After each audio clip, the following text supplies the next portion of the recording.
Hello and welcome to Biz Daily. I'm Jon Jordan.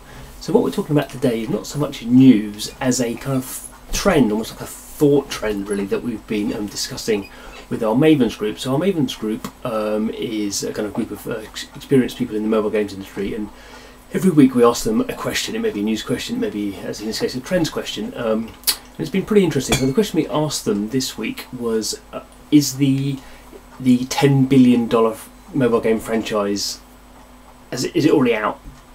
Can we imagine a mobile game will be that big?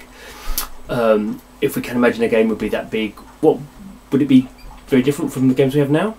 And the reason this kind of came about is we've known, we've had billion-dollar mobile franchises for a couple of years now. So pretty much roughly about the same time we had Candy Crush Saga, more in the West I suppose, and in Japan there was Puzzle and Dragons, and they were the first two billion-dollar franchise mobile games, and then since then obviously the top grossing games, as they've gone on for 1, 2, maybe 3 years now, some of them, they've been generating lifetime values of getting over $1 billion, over $1 billion now. Obviously Clash of Clans is one that does that. Heyday's probably getting on for it as well, both from Supercell.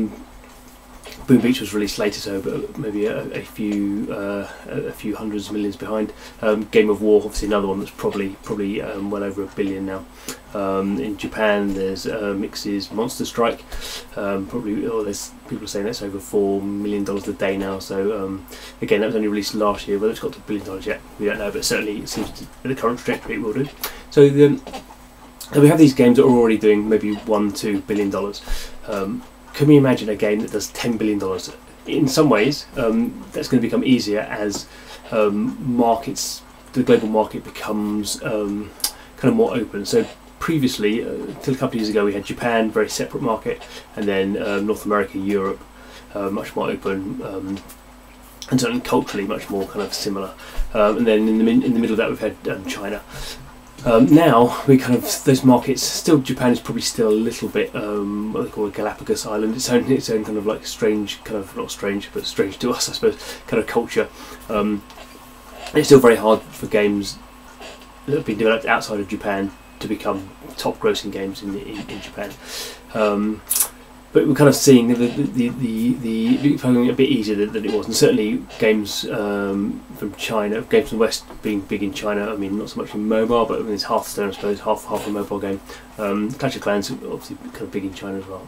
So we're kind of seeing now with those two markets, pretty much all these markets are now about $5 billion in terms of mobile market annual kind of spend. So potentially we're seeing these markets grow. They're going to continue growing, but the growth is kind of levelling off a little bit. But I think that the big thing that people who are looking for these kind of, there's obviously some people are very passionate and they think the $10 billion game is just going to happen. They think it's inevitable. They think the size of the market is growing so fast, more people play mobile games, game developers are getting better at working out how to monetize people. So the big difference between the Japanese markets and the Western market is Japanese games monetize much better. So I mean, it's a very rough kind of idea, but some Japanese games will monetize at kind of hundreds of dollars per paying user. But for like one that scales well, so say like a Puzzle and Dragons, if you take its kind of average for its paying across its all paying customers, so obviously a few people pay a lot of people pay not very much. But that's about $30. That's kind of what people seem to suggest the number is. Whereas for something like Candy Crush, and Candy Crush is a different type of game, so it's not a kind of apples to apples comparison, but the average for something like Candy Crush was about $3. So you can kind of see how this kind of idea that there's a tenfold increase in terms of how Japanese games can monetize the Japanese users. So if we can kind of take some of the mechanics that work very well in Japan and bring them to the rest of the world, we can see this kind of tenfold increase, which is kind of where this $10 billion kind of idea has come about. Of course, there are people who could argue counter that and say, well, the Japanese market is very different. The things that work there are not going to work so well in the West. The Japanese have much kind of the kind of mobile experience has arisen differently. They're still much more open to having services through mobile, even than perhaps we are in the West. So there's this kind of a contrasting view, and I guess the interesting contrasting view is not whether it happens or not. I mean, no one can really tell, but whether anything has to change to happen. So there's one view where it just says the market will just get bigger and we'll get kind of better at doing this, and the $10 billion franchise will arise kind of magically. Whereas, and I guess probably a much smaller group of people, because it's much harder to predict this way, kind of look and see how would we change our games that we're making at the moment to actually make them kind of more either monetize better the players they have, or go have a really big kind of scale game. Because at the moment the other big change is something like Puzzle and Dragons has less than 50 million people have downloaded that game, whereas obviously something like Candy Crush was hundreds of millions of people playing that game. Okay, you could play it on Facebook as well as mobile as well, but most of the money came from mobile. So you're kind of seeing these two kind of contrasting philosophies, I suppose, of how mobile games will develop. Obviously, for most game developers, a $10 billion game is not within their reach. That's probably for the Kings and the EAs and maybe some of the Supercells and those kind of big companies. But certainly, what we'll see for any game that can do that is the main focus will be this kind of games as a service kind of focus, which we talk about a lot now. Games as a service. So games are not a thing you play once in a weekend and then you finished it. Games now are things that people play, for days, for weeks, for months, and now we're seeing them for years. And it's very difficult to kind of keep someone playing a game for a year. If we come to see it with TV, it's kind of easier. It's like soap operas. People, they can go on for years, decades. Certainly in the UK we have some very long running soap operas.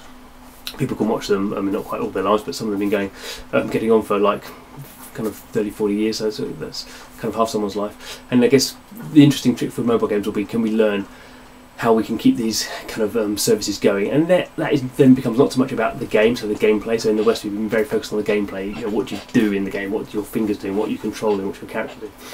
Games as a service is much more about what's happening in the game, when it's Christmas, what happens, when it's someone's birthday, what happens, when your friends are in the game, particularly obviously King is very good on social interactions.